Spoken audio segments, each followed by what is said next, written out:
这是一个无人敢惹的特工，曾用一个眼神秒杀300多人，就是这么样的一个狠人。今天刚退役归来，和老婆来到地下车库，发现车胎被人故意破坏。约翰并没有在意，打开后备箱打算替换备胎，背后却走来一个小卡拉，颤抖地对约翰说：“打劫！”立马掏出3块钱饶你不死。约翰微微一笑，并不想搭理他们，于是让老婆先上车，自己处理。下一秒，一个小卡拉从背后一闷棍将约翰抱住，纹身男直接掏出30米长的大刀，将约翰老婆残忍杀害。另一边的小混混还不停地对约翰拳打脚踢，混混们见状立马撤离。一名小卡拉临走时还顺走约翰妻子的包包。醒来的约翰抱着妻子冰冷的尸体疼哭，本以为是久别重逢，竟没有想到是阴阳两隔。无助的约翰立马报警，希望佛伯勒可以帮他讨回公道。不顾众望，几天后佛伯勒便抓到一帮嫌疑人，让约翰当面指证。约翰在人群中一眼便认出杀害妻子的杀手就是这个脸上有纹身的小混混。约翰本想让佛伯勒处理这件事情就算结束了，没有想到下一秒警长竟然放走了纹身男。嚣张的纹身男临走时还用邪魅的小眼神挑衅约翰。愤怒的约翰找到警长，问到什么情况？明明已经确定了嫌疑人的身份，为什么还要把他放掉？警长告诉约翰，这小子上面有人，不要招惹他们了。像他们这种人，不知道几十年后就死掉了，忍忍就过去了。此时约翰脸上寄出了你手机里的第3个表情包。既然佛伯勒不能处理，那只能用自己的办法处理，毕竟男人是黑色战队顶级特工，这点事对他来说完全可以解决。夜晚愤怒的约翰来到家中，打开衣柜，邦邦2拳打碎墙面，拿出尘封已久的武器箱，他的心中写满5个字：要报仇。约翰先是找到一起扛过枪的搭档毛里，把自己的经历全部告诉搭档，并告诉他自己要去报仇。搭档一听，兄弟不要去，你一旦出手肯定又会血染半边天。约翰管不了那么多，现在一心就想着报仇。搭档看约翰铁了心，于是决定帮助他，拿出一些当地黑帮的资料，里面就有凶手的详细资料。夜晚，约翰来到一家酒吧，眼前的胡子男也正是杀害妻子的其中之一。约翰坐在一旁，观察着胡子男的一举一动。胡子拿着约翰妻子的包包送给一旁的女人，女人却发现有个大叔一直盯着她，于是让胡子男教训下他。只见胡子男拿起一个台球，一杆打爆约翰的酒杯。当约翰抬起头的瞬间，胡子男认出了他，吓得拔腿就跑。约翰紧随身后，灵活的走位躲掉胡子男的攻击，随后追到一个小胡同，却发现小胡子不见了。突然背后的一个流浪汉引起了约翰的注意，下一秒胡子男竟拿枪顶住了约翰的脑袋。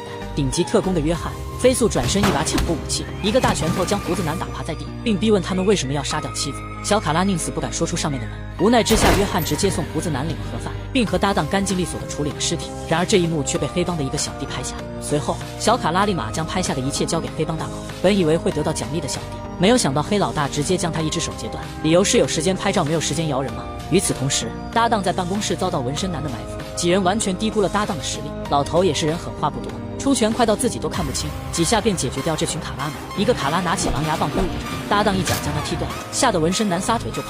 由于狼牙棒太硬，踢得他连连跺脚，搭档也放弃了追捕。随后约翰和搭档在靶场射击，搭档告诉约翰，混混口中的上面的人一定很强大，并告诉约翰要不放弃吧。你想想约翰是什么人，怎么可能轻易放弃？不管上面什么人，约翰都要让他们知道谁才是真正的魔鬼。随后约翰来到一家纹身店，想通过纹身店老板知道点纹身男的消息，没有想到刚提到纹身男，老板谨慎了起来，立马拿起手枪就对准了约翰。约翰站起身丝毫不慌，邦邦就是2拳按住小卡拉的脖子，来到吧台前，卡拉一个反击打在约翰脸上，生气的约翰一把将他扔出30多米。卡拉捡起地上的大砍刀，对着约翰一通乱挥，大刀砍中约翰的胳膊。约翰趁机拿起桌上的铅笔刀，一刀了结了卡拉米，并拿走了他的手机。在卡拉米的手机中找到了纹身男，通过短信联系了他，约好时间见上面一面。浑然不知的纹身男前来赴约，被约翰直接抓住，并从纹身男口中得知妻子被杀的真正原因。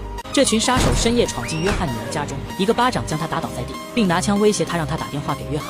女儿故意发错外孙的名字，暗示约翰危险。看到消息后的约翰立马驾车赶来，并告知搭档前来支援。约翰救女心切，单枪匹马闯入虎穴，3下5除2解决掉卡拉米。一名杀手立马劫持他的女儿，让他放下武器。就在杀手得意之时，外面的搭档架起狙击枪，约翰配合搭档一枪打落杀手的手枪。约翰趁机将杀手打倒，并想询问他们是受何人指使。突然杀手被一枪爆头，原来是警长扎克。扎克还告诉约翰，杀害你妻子的就是州长，因为你的妻子知道的太多了，所以州长才派人做掉他，并嚣张地告诉约翰，就算你知道这一切又能怎么样？此时背后走进一位黑黑的警察，两人前后包夹约翰。束手无策的约翰站在原地，突然一个大拳头击倒老黑，搭档及时支援过来。警长看他们人多势众，立马放下手中的武器，并答应给约翰他们带路，去找州长给妻子报仇。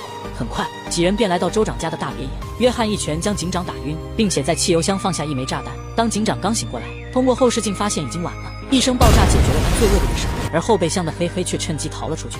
与此同时，约翰悄悄混入州长家中，身为顶级特工的他，轻轻松松解决掉州长家中所有保镖，一路杀到州长面前，两人近身缠斗在一起。州长本来是有机会解决掉约翰的，应了那句话，坏人死于话多。约翰找准机会拿出匕首，猛地一刀刺入州长身体，直接送他领了盒饭。此时外面已经被佛伯的团团包围，约翰走出房间，并没有打算投降，举起手中的武器打算反抗，随之迎来的便是佛伯勒的子弹。倒在枪林弹雨的约翰并没有死掉，被送到医院抢救，而那个没有被炸死的老黑悄悄混入约翰的病房，唧唧歪歪地说了一大堆废话，就是不开枪。约翰拿出早就藏好的手枪，配合搭档解决掉老黑，搭档推着轮椅带走约翰，两人从此消失在茫茫人海中。影片到此结束，谢谢大家收看。